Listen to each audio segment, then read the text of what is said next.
तो बच्चों, इस डिफरेंस में आपका स्वागत है। ये डिफरेंस बेटा जो है वो है स्वनियोजित श्रमिक और भाड़े के श्रमिक। मैंने ये वीडियो इंग्लिश में भी बनाई है, मैंने इंग्लिश में भी बनाई है, ये हिंदी में बनाई है। बैक टू बैक ये वीडियोस आपको दिख जाएंगे, आगे पीछे होंगी यूट्यूब पे, ठीक है ना।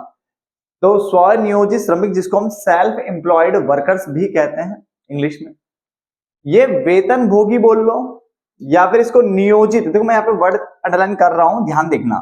नियोजित श्रमिक भी बोलते हैं बेटा, तो यहाँ पे लिख लेना ऊपर ही, नियोजित श्रमिक बोलो, वेतन भोगी श्रमिक बोलो या भाड़े के श्रमिक बोलो। इंग्लिश में इसको हायर्ड वर्कर कहते हैं। क्लियर है? तो ये इसके ऊपर डिफरेंस होना, मतलब डिफरेंस बनाया मैंने। और नाम ना सारे याद होने चाहिए आपको, बात समझिए, ठीक है ना। किसी भी नाम से आ जाता है। तो नियोजित श्रमिक, वेतन भोगी श्रमिक या भाड़े के श्रमिक, जिसको इंग्लिश में हायर्ड वर्कर बोलेंगे। क्लियर है? तो ये छोटा सा डिफरेंस है। मैंने तकरीबन 8 से लेके जो भी 7-8 पॉइंट जितने भी बने होंगे, ठीक है, वो पॉइंट मैंने आपके लिए लिखे हैं। स्टार्ट करते हैं। और काफी ज्यादा इजी है। वीडियो के अंदर ही देखो, जैसे हर वीडियो में बताता हूँ, वीडियो के अंदर सब कुछ समझ में आ जाएगा आपको। क्लियर है ना?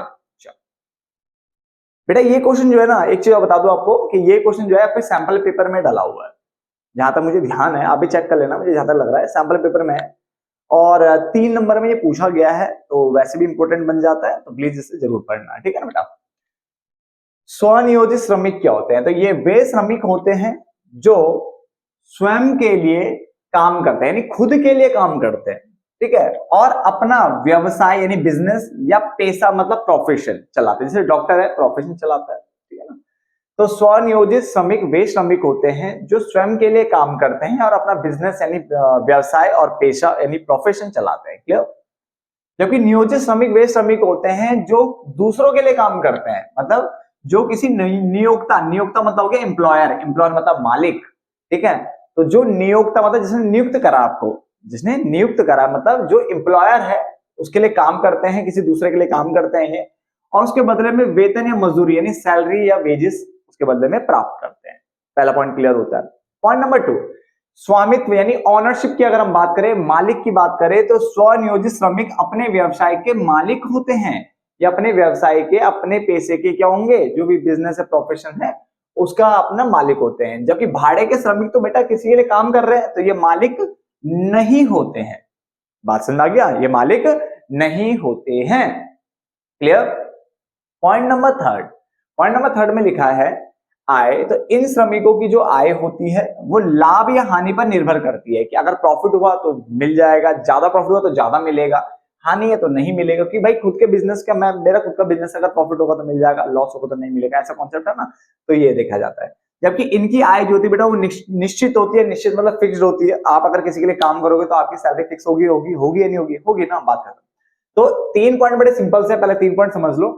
स्वनियोजित श्रमिक, जिसको हम सेल्फ एम्प्लॉयड वर्कर्स भी कहते हैं, ये वे श्रमिक होते हैं जो स्वयं के लिए काम करते हैं और अपना बिजनेस यानी व्यवसाय, प्रोफेशन यानी पेशा चलाते हैं, ठीक है। जबकि ये जो वेतन भोगी श्रमिक कह लो, भाड़े के श्रमिक कह लो, है ना, या नियोजित श्रमिक कह लो, ये वे श्रमिक होते हैं जो नियोक्ता, किसी नियोक्ता के लिए या किसी दूसरे के लिए, ऐसे एकदम दूसरे के लिए काम करते हैं और उसके बदले में वेतन या मजदूरी प्राप्त करते हैं, ठीक है ना, यानी सैलरी और वेजेस। स्वामित्व मालिक, तो ये अपने व्यवसाय के मालिक होते हैं, ये मालिक नहीं होते हैं। इनकी आय जो है वो डिपेंड करती है लाभ और हानि यानी प्रॉफिट और लॉस पे, ठीक है ना। जबकि इनकी आय जो होती है वो निश्चित होती है। 3 पॉइंट क्लियर होता है ना बेटा? चलो आगे, जोखिम। तो ये श्रमिक व्यवसाय का पूरा जोखिम स्वयं उठाते हैं, क्योंकि भाई तुम्हारा बिजनेस है तो जोखिम यानी जो रिस्क है वो भी कौन उठाएगा? उठाओगे ना। तो वही लिखा है, ये श्रमिक व्यवसाय का पूरा जोखिम उठाते हैं, स्वयं उठाते हैं। क्योंकि इन श्रमिकों को व्यवसाय का जोखिम नहीं उठाना पड़ता भाई, क्योंकि व्यवसाय इनका नहीं है, ये तो वहां काम करते हैं, वहां नौकर है ये, तो इनको व्यवसाय का जोखिम उठाने की जरूरत नहीं होती है, तो व्यवसाय का जोखिम नहीं उठाते, ठीक है ना, नहीं उठाना पड़ता। जिम्मेदारी की अगर हम बात करें तो ये श्रमिक सफलता है, सक्सेस है, या फेलियर मतलब असफलता है, दोनों के लिए ही जिम्मेदार होते हैं भाई। अब आपका बिजनेस है, अगर सक्सेस की ओर जाओगे तो आप ही रेस्पॉन्सिबल हो, आप अगर आपका बिजनेस डाउनफॉल यानी फेलियर हो जाता तो आप ही रेस्पॉन्सिबल हो, तो दोनों के लिए स्वयं जिम्मेदार होते हैं। जबकि ये श्रमिक केवल केवल अपने कार्य के लिए जिम्मेदार होते हैं। जो काम आपको सौंपा गया, अगर मान लो आप किसी और के लिए काम कर रहे हो, तो जो काम आपके लिए सौंपा गया ना, जो आपको काम दिया गया था, आप उसी के लिए जिम्मेदार होंगे, कोई दूसरे काम के लिए थोड़ा जिम्मेदार होंगे, तो अपने काम के लिए जिम्मेदार हो। आगे, लचीलापन यानी फ्लेक्सिबिलिटी की अगर हम बात करें तो ये इसके अंतर्गत इनको कार्य में अधिक लचीलापन मिलता है, यानी यहाँ पे फ्लेक्सिबिलिटी ज्यादा है, खुद के ना मालिक है ना तो फ्लेक्सिबिलिटी ज्यादा है।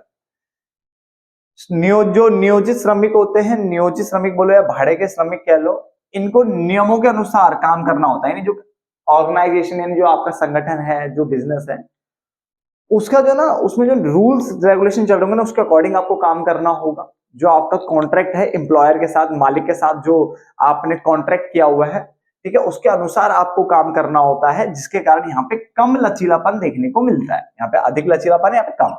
तो ऊपर के 3 पॉइंट मैं ऑलरेडी डिस्कस कर चुका हूँ, रिपीट भी कर चुका हूँ, आपको समझ में भी आ गया। अब नीचे के 3 पॉइंट रिपीट कर रहा हूं, ध्यान से देखना। यहां से जोखिम, तो ये श्रमिक व्यवसाय का पूरा जोखिम स्वयं उठाते हैं, क्योंकि खुद का बिजनेस तो जोखिम भी खुद उठाइए, रिस्क भी, ठीक है ना। इनको व्यवसाय का जोखिम जो होता है नहीं उठाना पड़ता। देन आगे जिम्मेदारी, ये श्रमिक सफलता और असफलता दोनों के लिए खुद ही जिम्मेदार होते हैं, ठीक है ना। यहाँ पे लिख सकते हो खुद ही जिम्मेदार होते हैं, ठीक है ना। जबकि ये श्रमिक केवल अपने कार्य के लिए जिम्मेदार होते हैं, जो उनको काम दिया गया उसके लिए जिम्मेदार होते हैं। क्लियर बेटा। लचीलापन, इसके अंतर्गत इनको कार्य में अधिक लचीलापन मिलता है, जबकि यहाँ पे इनको रूल्स के अकॉर्डिंग काम करना होता है, जो नियम है उसके अनुसार काम करना होता है, इसलिए यहाँ पे लचीलापन कम मिलता है। क्लियर होता है यहाँ तक? मैंने 6 पॉइंट आपसे डिस्कस कर लिए, ठीक है ना। और उम्मीद कर रहा हूं कि आपको समझ में भी आ रहा है। बेटा मैं बहुत आसान पॉइंट आपके लिए लिखता हूँ, ठीक है ना। तो जहां तक है सबको समझ में आ रहा होगा। लास्ट के 2 पॉइंट देखते हैं फटाफट से।